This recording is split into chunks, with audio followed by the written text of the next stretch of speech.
estamos en presencia del señor primer ministro, don Fernando Zavala. Primer ministro, muy buenas noches. Buenas noches, Enrique, ¿cómo está? ¿Cuál es el balance que hace usted de los daños causados por los desbordes, las lluvias de los Huaicos?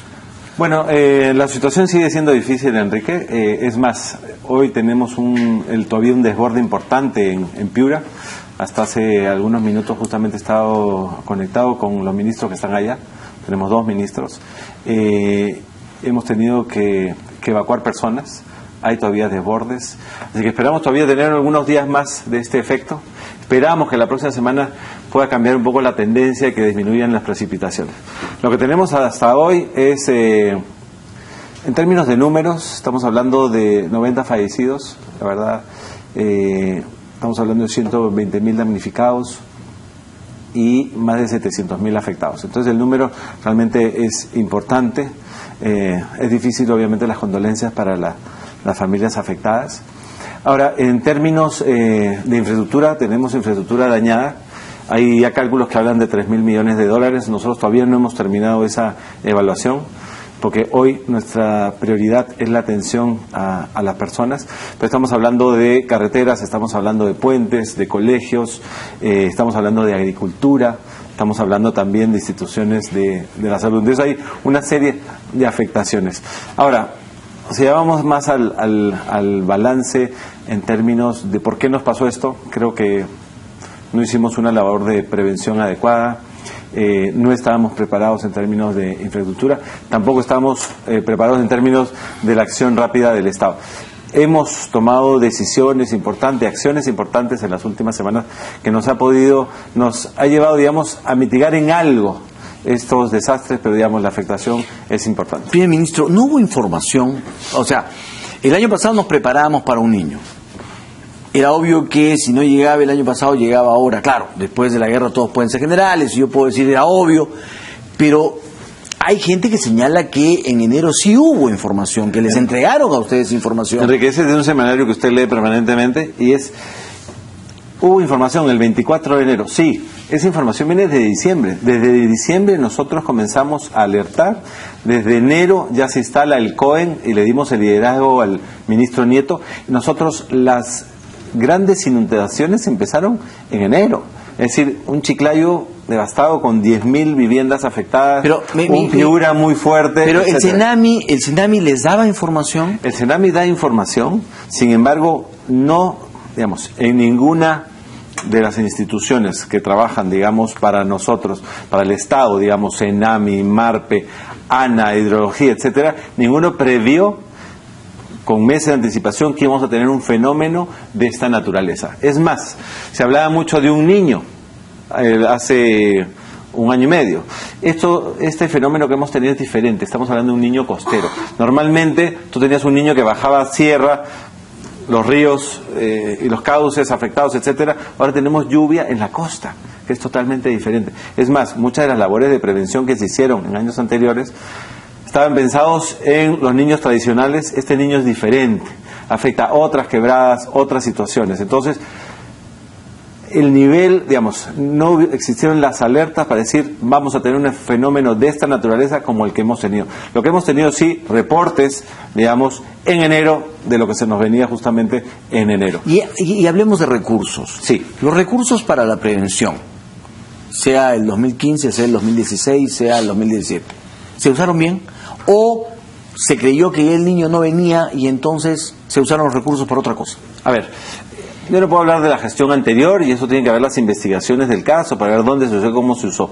En lo que ya tiene que ver el presupuesto del 2017, que es el presupuesto que nosotros administramos, sí habían algunos recursos que se habían destinado a prevención, digamos, de lluvias, etcétera, pero como Estado no estábamos preparados para un fenómeno de esta naturaleza. Y un poco lo que nos llama justamente a la reflexión, y es hacia donde queremos ir nosotros, es que tenemos que hacer determinadas obras, tenemos que hacer cambios en la forma que trabajamos a nivel regional, a nivel local, para que esto no nos vuelva a pasar. Enrique, mala planificación de ciudades con más habitantes o lugares con más habitantes de los que pueden tener, no se ha hecho un trabajo adecuado de encauce de los ríos, puentes que le faltaba reforzamiento, no estaban preparados para este nivel de de actividad, etcétera, etcétera. Eso es justamente lo que tenemos que comenzar a cambiar.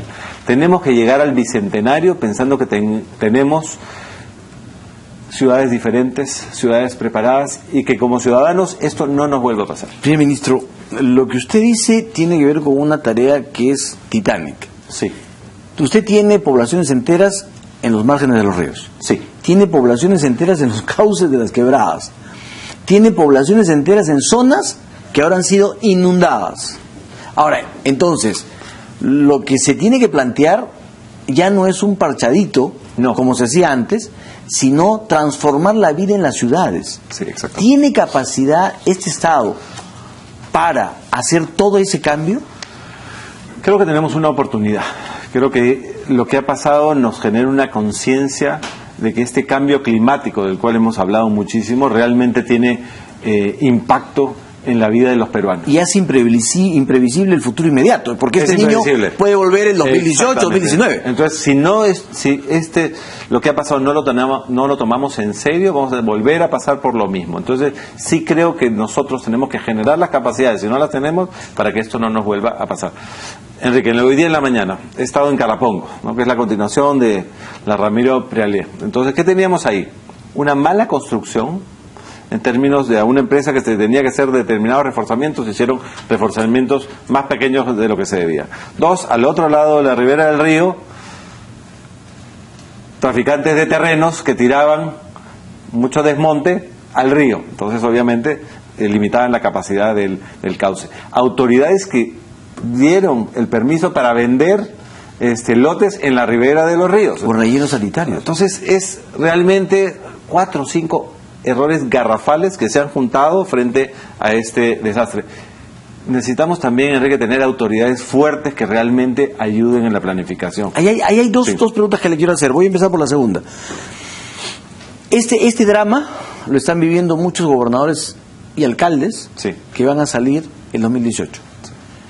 Ellos conocen la situación ahora y la reconstrucción se va a hacer con nuevos alcaldes y gobernadores, todos nuevos, porque no hay reelección de ninguno hasta ahora. ¿Usted sería de la idea de plantear con más vehemencia la posibilidad de una reelección de alcaldes y gobernadores para poder trabajar con estos en la reconstrucción? ¿O no hay necesidad de estos y se puede trabajar con los que vengan, aunque haya un periodo de aprendizaje de 6 meses? Creo que, digamos, en las elecciones, la ciudadanía va a castigar, a los alcaldes que no tuvieron las previsiones. Pero no va a poder premiar a los buenos. No hay reelección. Personalmente, y es algo que vamos a tener que discutir, yo sí creo en la reelección por un periodo determinado en las autoridades, porque muchas veces los 4 años quedan cortos para hacer gestión. Pero es una discusión que vamos a tener en el Congreso. Pero que puede significar un bache grande en el tema de la reconstrucción. Mira, ¿no le preocupa? Vamos a tener muchas cosas, vamos a trabajarlas con el alcalde, con los gobiernos regionales, otras se tendrán que hacer directamente del gobierno nacional. Si vemos que no tenemos la capacidad de gestión en una alcaldía, vamos a tenerlo que hacer directamente. Yo no voy a permitir que esto nos vuelva a pasar y realmente sí queremos tomarnos en serio este proceso de reconstrucción, asegurando que vamos a poder ejecutar de una forma adecuada y no simplemente para el corto plazo, sino que esto tenga, como ha dicho el presidente Kuczynski, una visión de 50 y 100 años. Usted ha dicho que los daños más o menos ascienden a 3.000 millones. Ese es un cálculo preliminar, yo sé. Es un cálculo preliminar y es privado, ¿no? Yo sé. Puede ser menos, puede ser más. Pero reconstruir las ciudades, preparándolos para que esto no nos vuelva a suceder, puede costar muchísimo más. Por ejemplo, parchar Piura es una cosa, pero transformarla para que ningún otro huaico la vuelva a inundar es una cosa diferente. ¿No es cierto? Solo el sistema de drenaje en Piura podría costar muchísimo más. Y así puedo hablar de cada una de las localidades. Entonces, esto implica una enorme capacidad para obtener recursos y para gestionar esos recursos. Sí. ¿Estamos en esa capacidad? Sí, estamos en esa capacidad. Como ha dicho el presidente, más nos preocupa cómo organizarnos y realmente ejecutar. Tenemos rehabilitación de vías y puentes, que es un tema central. Tenemos todo lo que es colegios, puestos de salud y comisarías que se han visto afectadas. Tenemos ordenamiento de ríos, quebradas y control de inundaciones, que es para mí crítico. Y además toda la infraestructura de la agricultura, y tenemos la reconstrucción ordenada de ciudades. Eso involucra recursos importantes. Acordémonos, nosotros tenemos un fondo de estabilización fiscal, tenemos acceso a líneas de crédito. Lo importante es utilizar de la de la mejor manera, más eficiente esos recursos y hacerlo de forma transparente. Así eso vamos a dedicar nosotros ese plan de reconstrucción. Después de idas y venidas, no haber SAR. O sea, el mismo presidente planteó lo del SAR. O sea, que no diga el presidente que eso viene de los medios, él lo planteó. Que dijo que no le gustaba la palabra SAR, es cierto también. Pero habló incluso habló de un símil de Estados Unidos. Pero ahora la tarea recae en el gobierno y directamente en usted. Siempre tiene que recaer en el gobierno, sí, y siempre recae en mí. Sí, pero mi pregunta es, ¿estamos hablando de la posibilidad de crear un viceministerio de la reconstrucción? No, el presidente lo que siempre mencionó y esa declaración que hizo estaba referido a, oye, necesitamos, digamos, alguien que se dedique a este tema. ¿Por qué? Porque hoy los ministerios, digamos, están haciendo miles de cosas. Tú sabes que hemos hecho 212 decretos legislativos que realmente están cambiando las cosas en la economía y en la sociedad. Y estamos ejecutando muchas cosas. Entonces, sí vamos a necesitar refuerzos. Ahora, lo que ha sido muy claro el presidente, esto va a ser ejecutado por la PCM. No significa que yo voy a hacer escuelas, sino claro, planificarlo. Claro, o sea, entonces, cada sector va a hacer lo suyo. Vamos a tener seguramente un organismo adscrito a la presidencia del Consejo de Ministros que nos ayude a ordenarnos, a planificar, que tenga esa... Pero a eso voy, ¿va a crear un organismo? Mire... porque usted ha hablado en la Bahía de Carapongo de traer expertos y profesionales a la PCM. ¿Va a crear un organismo adscrito a la PCM o va a ser un viceministerio de la PCM? Enrique, eso primero se lo cuento al presidente y a los ministros y después se lo cuenta a usted. Pero digamos... Pero la ciudadanía sí le gustaría saber... Le cuento, Enrique, estamos tratando de hacer un trabajo profesional. ¿Qué significa un trabajo profesional? Estamos revisando qué han hecho el resto de países que han pasado por un problema similar. Entonces tenemos el apoyo del Banco Mundial, del BID y la CAF. Entonces hay diferentes esquemas, ¿no? Algunos... Pakistán, por ejemplo, la reconstrucción del terremoto 2005, hicieron, digamos, una autoridad autónoma que no cumplía con ninguna de las leyes, digamos, administrativas de inversión, etcétera, y ejecutaba directamente. Hay otra versión que dice, oye, no, tienes una nueva entidad, pero que planifica, pero no ejecuta. Y tienes también otras opciones que es, oye, no creas ninguna entidad, sino que ejecutas directamente a través del ministerio. Entonces, todas esas experiencias las estamos revisando para ver cuál es el mejor planteamiento. Tenga la seguridad, Enrique, que vamos a tener un planteamiento acorde a las necesidades que tenemos y esa la vamos a discutir con el Consejo de Ministros. Ahora, los empresarios agrupados en la CONFIEP han dicho que se necesita un plan inmediato y rápido para la reconstrucción, plantean flexibilizar las normas para dar un fast track de ejecución de obras públicas y que la aplicación de subsidios acompañe al planeamiento territorial. ¿Está usted de acuerdo? Me parece que sí. Justamente me comuniqué con el presidente de CONFIEP, le dije, oye, encantado de que me cuentes un poco las propuestas y que hemos quedado en algún día de esta semana en que nos diga las propuestas que tiene, pero sí, para hacer obras de la magnitud de lo que tenemos que hacer, seguramente vas a necesitar fast track o sistemas, digamos, de ejecución rápida. Ahora, yo sí diferenciaría, Enrique, tienes una atención inmediata, que es lo que nos hemos dedicado, y es a salvar vidas, ayuda humanitaria. Esa es la primera etapa de respuesta, y creo que la estamos logrando, pero todavía nos quedan días de lluvias.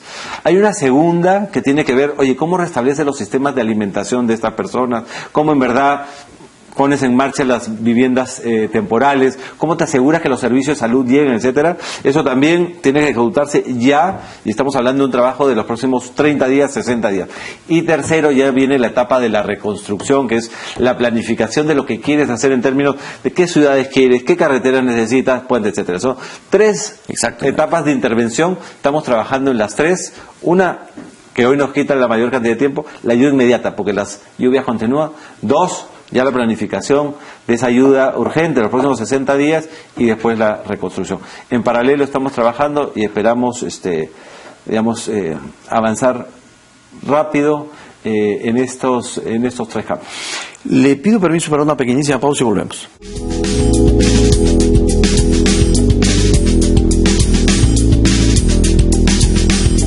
Continuamos en esta conversación con el señor primer ministro.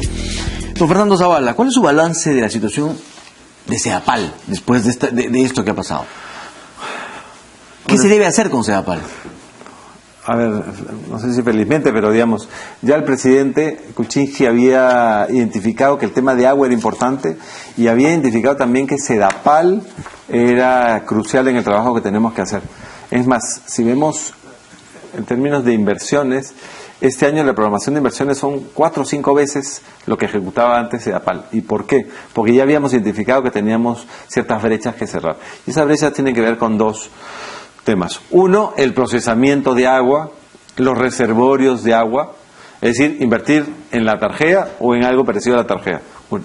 Y 2, el tema de ampliación de la cobertura. Lo que ha pasado últimamente es, claro, se amplía la cobertura, pero no amplías el procesamiento ni el reservorio. Y eso obviamente está impactando. Por eso hemos tenido algunos días sin poder brindar agua al IMA. Entonces, las intervenciones en CEDAPAL tienen que ser a cobertura, pero también asegurar que procesamos mejor y tenemos reservorios mayores. Así que en eso estamos centrados ahora.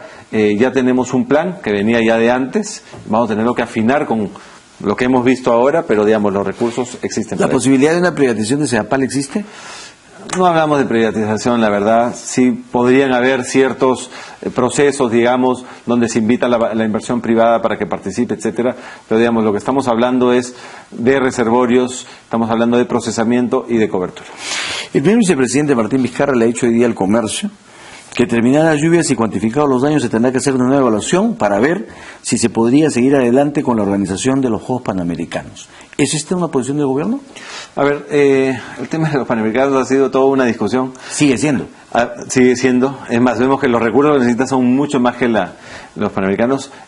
Nosotros lo que creemos es que los Panamericanos, digamos, es parte de un proceso que ya se inició, donde tenemos comprometidos, digamos, la palabra de Estado. No fuimos nosotros los que empeñamos esa palabra, pero sí creemos que tenemos que cumplir.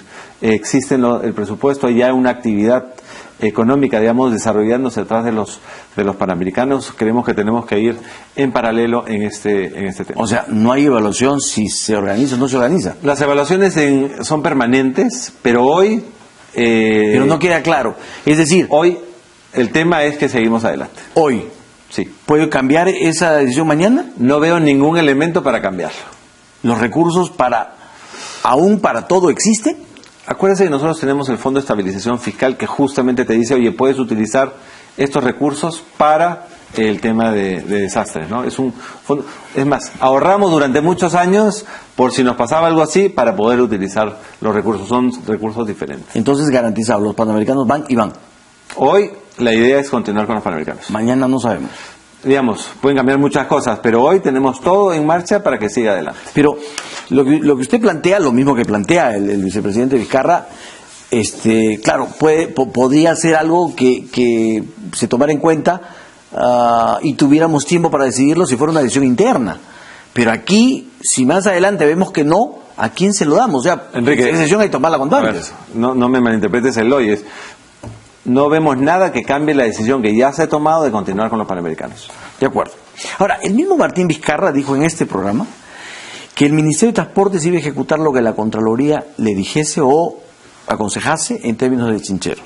Uh-huh. Es decir, y la pregunta fue directa, si la Contraloría dice Chincheros no va, el Ministro de Transportes dijo Chincheros no va. ¿Usted tiene la misma posición?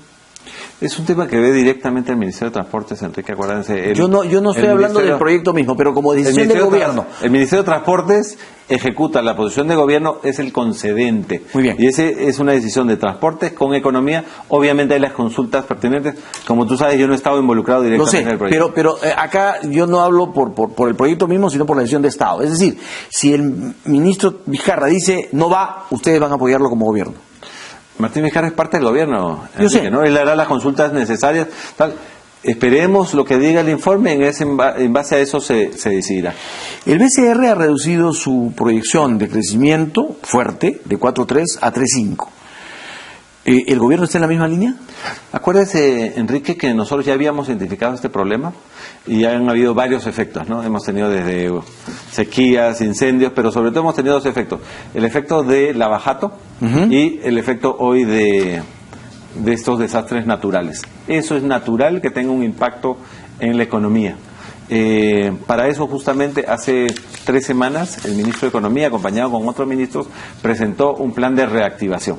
Ese plan de reactivación tenía varios componentes, pero se enfocaba a inversión pública, se enfocaba a generar más viviendas a través del sistema techo propio, hablaba de garantías para las pequeñas y microempresas.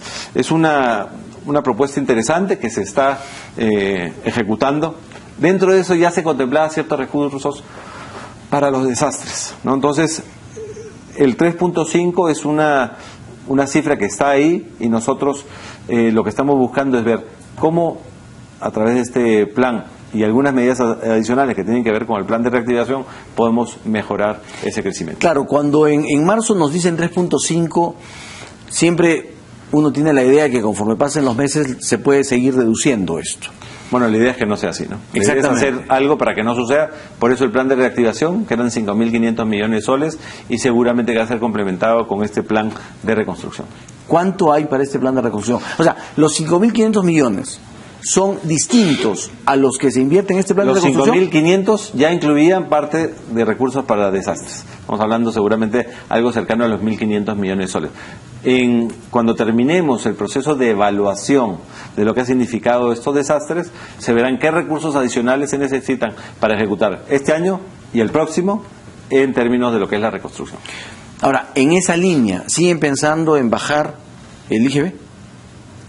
Acuérdate que la bajada del IGB Estaba en función supeditada a la recaudación. Exactamente. Eso lo veremos en mayo. Pero la situación parece que no pinta como para una reducción. Enrique, no se adelante, veremos en mayo la situación. Algunos... ¿Se quiere decir todo es hoy día? No, pero sí, la idea es, digamos, ir vislumbrando qué puede ir pasando, ¿no es cierto? Yo sé que no se puede decir hoy, pero a veces por no mirar hacia el futuro pasa lo que pasa. Lo estamos viendo. Hay quienes han dicho que el gobierno va a salir más débil y frágil de estas circunstancias, por varias razones: falta de recursos, ineficiencia, corrupción y una capacidad de gestión que deja mucho que desear. ¿Comparte la opinión? No sé ni siquiera de quién es la opinión. La opinión es de Fernando Ropilios. Bueno, a ver, nosotros hemos estado trabajando muy enfocados en leyes que nos ayuden a hacer las cosas mejor. Para eso los 112 decretos legislativos. Hemos ya comenzado lo que es la ejecución de nuevos proyectos de inversión bajo las nuevas leyes que tenemos. Estamos destrabando muchas de las cosas, digamos, temas trabados en la economía. Estamos tratando de desregular muchas veces para que la economía funcione mejor. Estamos haciendo mejor, digamos, los programas sociales. Entonces venimos trabajando en muchas áreas de forma eficiente, y eso va a tener su impacto en los próximos meses. Entonces venimos trabajando adecuadamente. En el camino salió el abajato, que fue, digamos, un tropiezo, una complicación. Salió el tema de los desastres, que no lo hubiéramos querido, porque obviamente nos afecta, digamos, peruanos que han fallecido, etcétera. Pero esto lo vemos también como un reto adicional que nos va a servir para demostrar que realmente ejecutamos adecuadamente. Las encuestas le han favorecido, favorecen también a la gestión del gabinete, más que al presidente. Sube 7 puntos el gabinete, sube 2 puntos el presidente. Creo que sube todo en general, ¿no? Sí, y lo que se dice, se señala, es que efectivamente una de las cosas que han ayudado a esto es esta visibilidad de los ministros acompañando a muchas de las poblaciones y muchas de las situaciones. ¿Lo siente así? Ministro Enrique, los ministros han estado trabajando fuerte en los últimos meses. Sin embargo, digamos, una crítica que hemos recibido es: oye, no se les veía trabajar, o no estaban cerca de la población, o no se comunicaban. Lo que nos ha permitido este desastre es que esos ministros estén más visibles, que esos ministros estén mucho más cerca de la población, y eso creo que ha tenido un impacto positivo en términos de las encuestas que tú mencionas.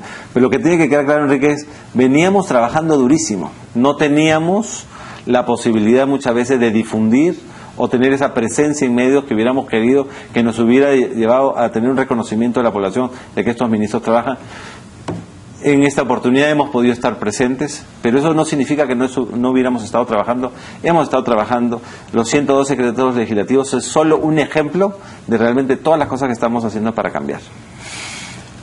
Ojalá, ministro, que las cosas realmente cambien, y que la reconstrucción tenga esa planificación que todos queremos. porque hemos pasado por esto 2 o 3 veces antes y seguimos pasando, lo increíble. Hay que aprender además de los errores. Parte de lo que le he pedido a mi equipo, revisemos qué nos pasó en Forsur, qué nos pasó en el 97, cómo se hizo, las experiencias buenas, una Arequipa en los 60, también Piura en los Cusco 70. también. Realmente busquemos las mejores prácticas en Perú y en otros países y realmente pongámonos. Va a ser bien importante porque lo que se viene en reconstrucción va a significar parte importante de la agenda del gobierno. Una última pregunta. Sí.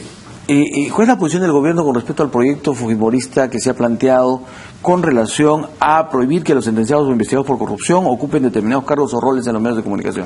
Bueno, creo que lo mencionó ya el Juan Cheput, que es uno de los voceros de la bancada. Nosotros estamos a favor de la democracia y la libertad de expresión. Creemos que es un proyecto que está contrario a estos conceptos, así que, digamos, lo vemos con preocupación y esperamos, digamos, que en estas discusiones se pueda convencer para que se retire el proyecto o no sea aprobado. Primer ministro, muchísimas gracias por su presencia. Gracias a usted por la invitación. Muy amable. Vamos a una pausa, regresamos.